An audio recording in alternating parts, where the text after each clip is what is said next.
Dari nubuat Yehezkiel. Beginilah Tuhan Allah berfirman, jikalau orang fasik bertobat dari segala dosa yang dilakukannya dan berpegang pada segala ketetapanku, serta melakukan keadilan dan kebenaran, ia pasti hidup, ia tidak akan mati. Segala durhaka yang dibuatnya tidak akan diingat-ingat lagi. Ia akan hidup karena kebenaran yang dilakukannya.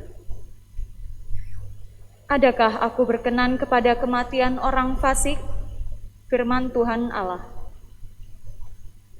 Bukankah kepada pertobatannya aku berkenan supaya ia hidup?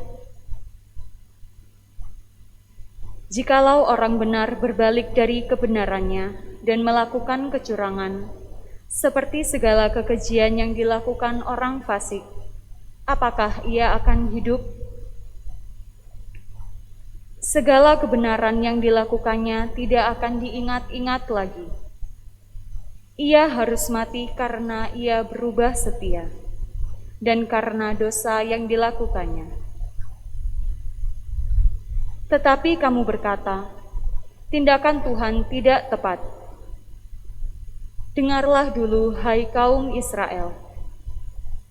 Apakah tindakanku yang tidak tepat, ataukah tindakanmu yang tidak tepat? Kalau orang benar berbalik dari kebenarannya dan melakukan kecurangan sehingga ia mati, ia harus mati karena kecurangan yang dilakukannya. Sebaliknya, kalau orang fasik bertobat dari kefasikannya yang dilakukannya, dan ia melakukan keadilan dan kebenaran, ia akan menyelamatkan nyawanya. Ia insyaf dan bertobat dari segala durhaka yang dibuatnya, maka ia pasti hidup. Ia tidak akan mati. Demikianlah sabda Tuhan. Syukur kepada Allah. Mazmur tanggapan. Jika engkau mengingat-ingat kesalahan, ya Tuhan, siapakah yang dapat tahan? Jika engkau mengingat-ingat kesalahan ya Tuhan, siapakah yang dapat tahan? Dari jurang yang dalam aku berseru kepadamu, ya Tuhan. Tuhan, dengarkanlah suaraku. Biarlah telingamu menaruh perhatian kepada suara permohonanku. Jika engkau mengingat-ingat kesalahanku, ya Tuhan, siapakah yang dapat tahan? Jika engkau mengingat-ingat kesalahan, ya Tuhan, siapakah yang dapat tahan? Tetapi padamu ada pengampunan, maka orang-orang takwa kepadamu. Jika engkau mengingat-ingat kesalahan ya Tuhan, siapakah yang dapat tahan? Terpujilah Kristus Tuhan, Raja mulia dan kekal. Terpujilah Kristus Tuhan, Raja mulia dan kekal. Buanglah daripadamu segala durhaka yang kamu buat terhadap aku, sabda Tuhan, dan perbaruilah hati serta rohmu. Terpujilah Kristus Tuhan, Raja mulia dan kekal. Tuhan bersamamu. Dan bersama rohmu. Inilah Injil suci menurut Santo Matius.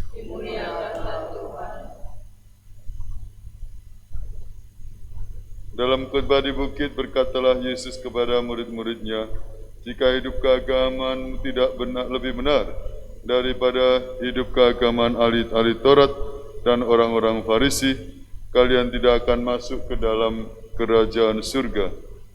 Kalian telah mendengar apa yang difirmankan kepada nenek moyang kita, jangan membunuh, siapa membunuh harus dihukum.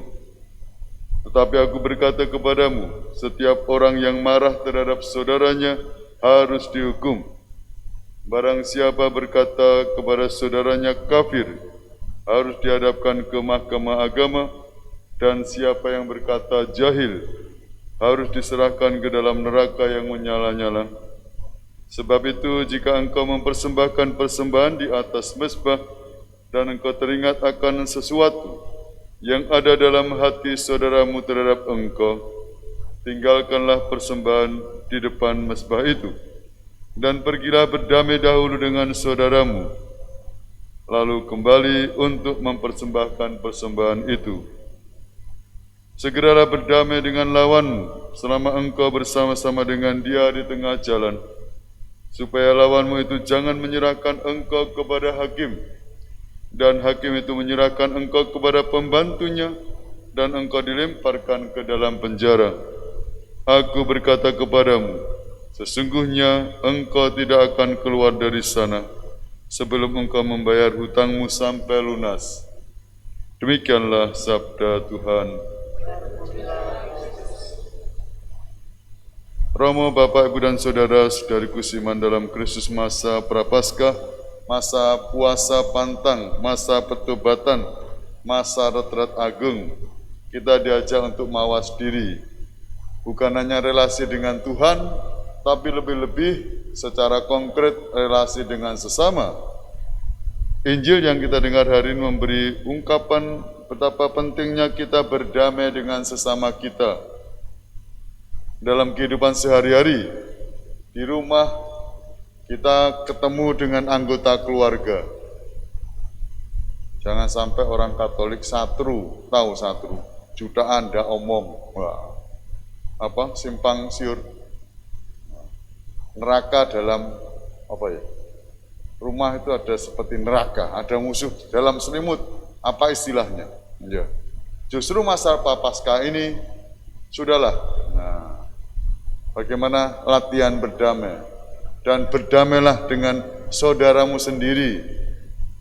Ya. Inilah saatnya, jangan ditunda-tunda lagi. Apabila ada sesuatu dalam hatimu, ya, dengan saudaramu, entah menyakiti dengan kata-kata atau tindakan, ya. Ini kesempatan, ya. Untuk apa pantang dan puasa sementara kita benci dan dendam berkelahi, jutaan musuhan. Nah, berdamailah. Jalan salib dilakukan sedemikian, tapi kalau Anda tidak berdamai dengan saudara, ya, ada gunanya enggak? Ada gunanya, tapi ya lebih baik berdamai dengan saudaranya, sehingga ibadah kita berkenan kepada Tuhan.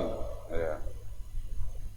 Bapak, Ibu, dan saudara-saudariku seiman dalam Kristus, inilah saatnya Injil mengungkapkan bagaimana mengundang kita untuk pergilah berdamai, ya, dahulu dengan saudaramu. Hidup rukun, hidup damai, memaafkan, mengampuni itu menjadi syarat bagaimana kita untuk menghadap Tuhan dengan ketulusan hati. Maka inilah saatnya di masa Prapaskah kita mohon rahmat agar kita diberi keberanian untuk bersikap jujur dalam relasi dengan sesama kita. Mulai dari rumah kita, orang tua terhadap anak, anak terhadap orang tua, suami terhadap istri, dan sebaliknya. Inilah kesempatan rekonsiliasi, pertobatan secara konkret. Memang tidak bisa seperti membalik tangan, tapi mengapa tidak? Jangan ditunggu-tunggu, coba. Inilah saatnya. Ya. Juga di kantor mungkin ada rasa sesuatu. Inilah masa Prapaskah, masa pantang puasa secara murni dan konsekuen. Semoga bisa kita praktekkan dalam kehidupan sehari-hari. Berkatalah menyertai kita semua. Amin. Mari kita